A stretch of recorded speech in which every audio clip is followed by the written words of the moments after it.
Hello friends, welcome back to paneling. Still screwing around with Don Quixote here.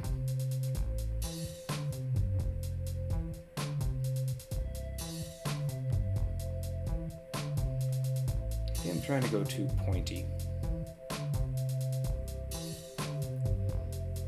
A little wider. A little bit deeper.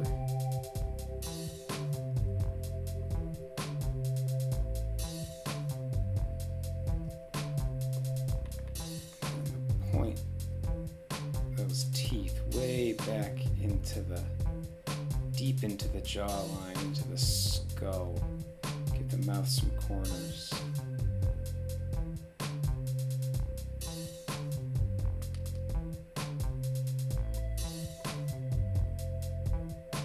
Yeah. Thin lips. Everything on this guy is pulled tight.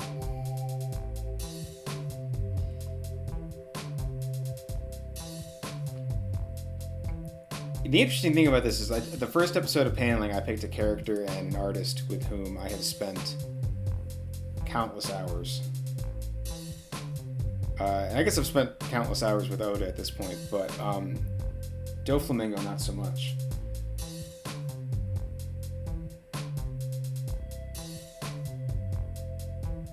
So while I still kind of, when I did Tomie, I kind of had the building blocks of Tomie already in my head. Whereas with Doflamingo, I'm really kind of learning as I go.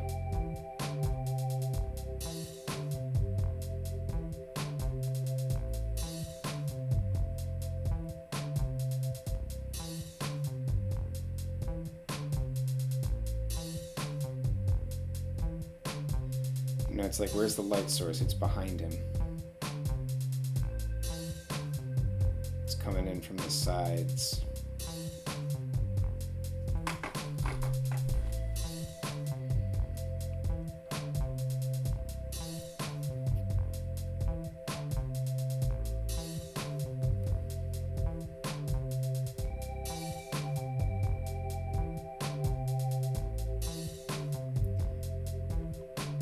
So it's like, yeah, tight, yes, but also there's an elastic quality to the face.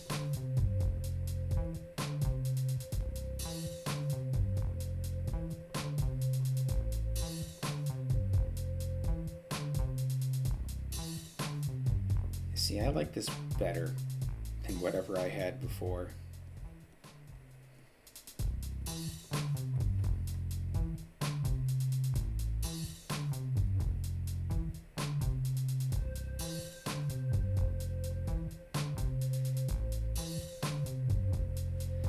Now it's like forehead needs to be bigger.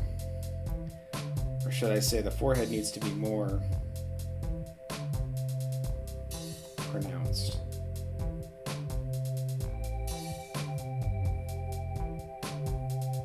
Because the way he's in this shot, it's almost like a fisheye lens. Where it's like this cranial dome is really big.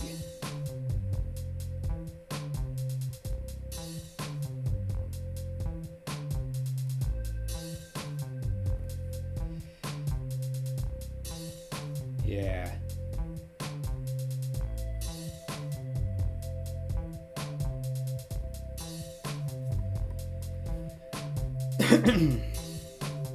Yeah. Yeah.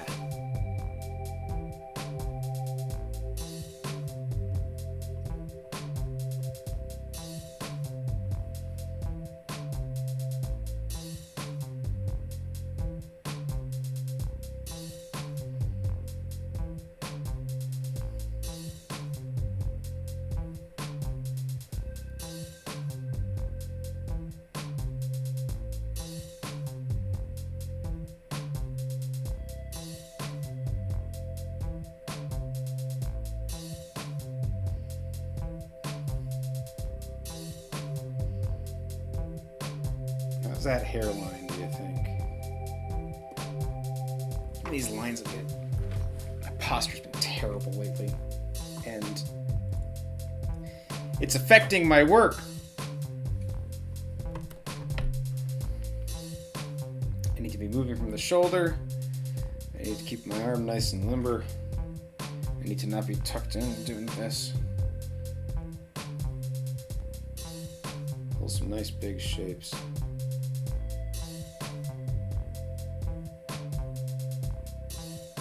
Alright, so we've got like this. Draw some guidelines on the head.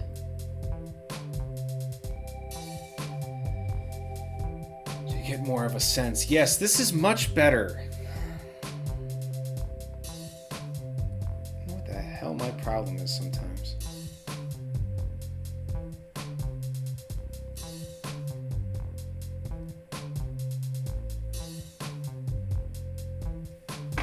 I gotta extend out past what's actually in the panel to kind of get the sense of what everything needs to be. And with his hair, you know, his hair's like little petals. And a lot of them are white. He's, you know, like a platinum blonde.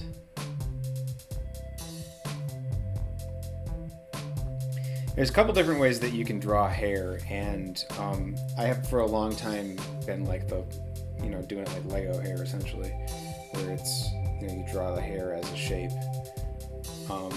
But more and more, I have been trying to do hair, you know, as strands. And kind of molding that into a shape.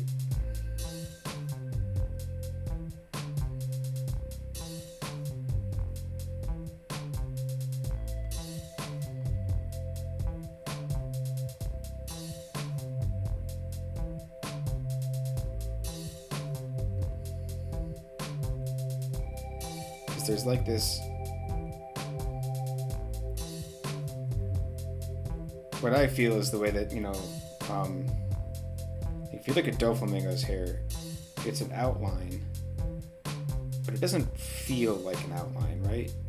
It feels like all the hair was rendered in full. And this is something that I always feel about, well, I feel about it because he actually is his process, but Mike Mignola's process for doing all of his heavy blacks. Is that he actually does draw out all the details in the pencil, and then when he does the ink, he just, you know, blacks over everything, and so as a result, you know, you get these beautiful deep shadows and stark black, you know, buildings and everything. But the way that the architectural features are placed, the way that the windows are placed, you look at this block of black with one window in it, and you're like, oh yeah, no, but he understands exquisitely, you know, how that building is put together. And I feel the same way about the hair in this case, because it's like, it feels like he drew every strand and then just did an outline around the outside. And I need a smaller tool. We gotta cut like these petals.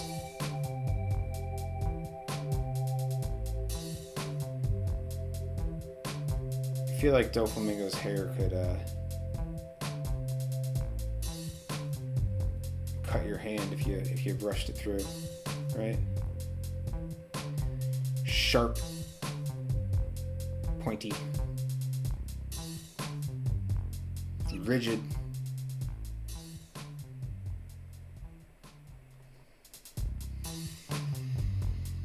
This is way better. I'm glad I went back and did this again.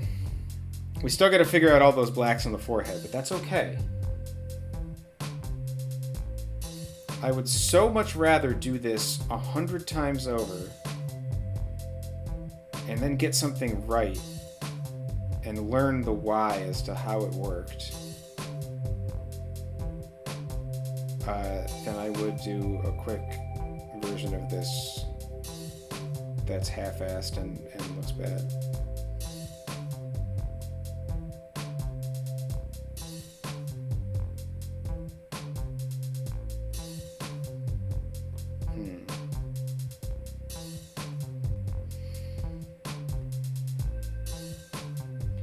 I'm still kind of got this idea in my head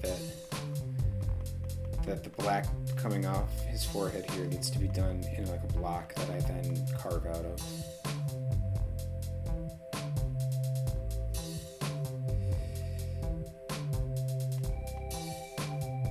But maybe I need to understand the muscles first. You know, we were just talking about... I don't think Doflamingo has eyebrows.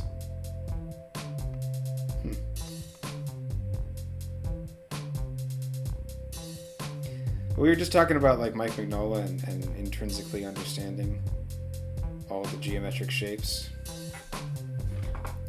And then shading over that to show that you have that mastery. And I think that we have something similar going on here.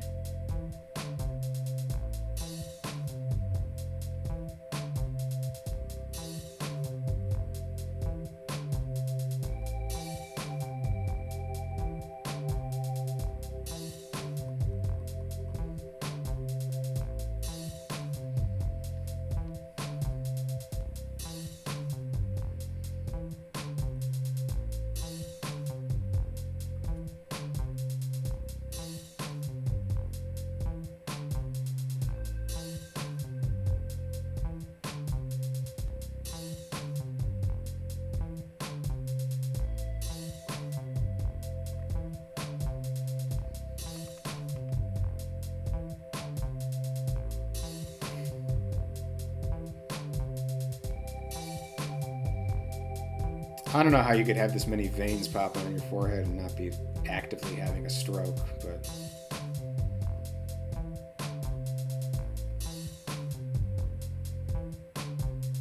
maybe he knows something we don't.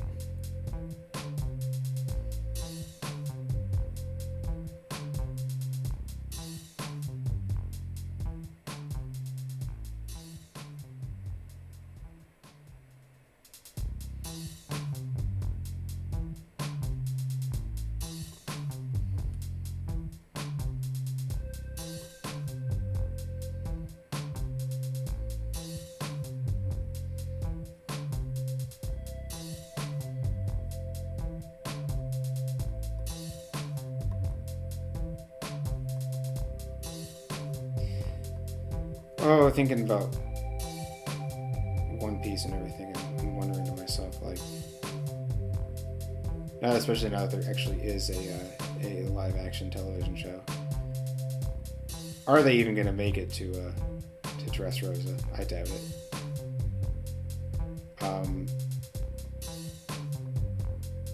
But I always think it's so funny to think, like, ooh, live-action castings. I bet you there's a world of people out there who are like, oh, it's got to be Willem Dafoe, because if there's ever a weirdo with pointy features, that's the only guy we know for that. It's Willem Dafoe.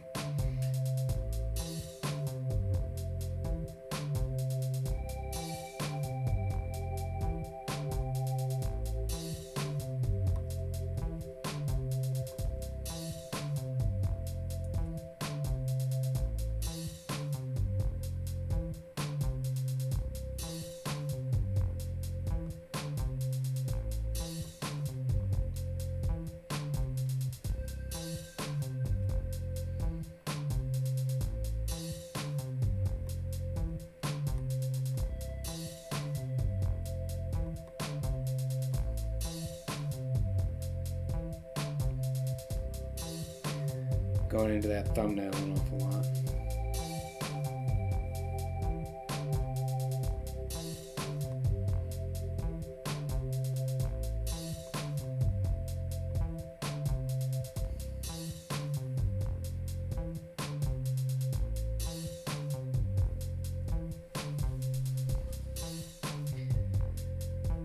Okay, so now we have the issue of Oda's got nice fine lines for the veins, and mine are thick and kind of ugly.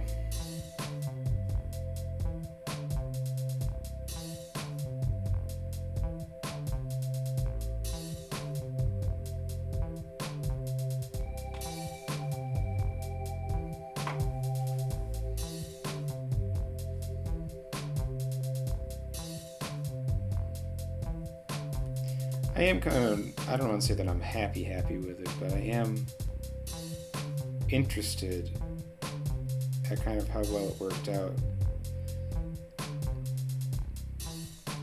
drawing the muscles on the forehead and the veins on my own, and then inking over them, or blacking over them rather, has ended up with a forehead that looks thematically, similar to what Oda's got. Obviously a little bit different in spots, but like, it's definitely my best version that I've done so far.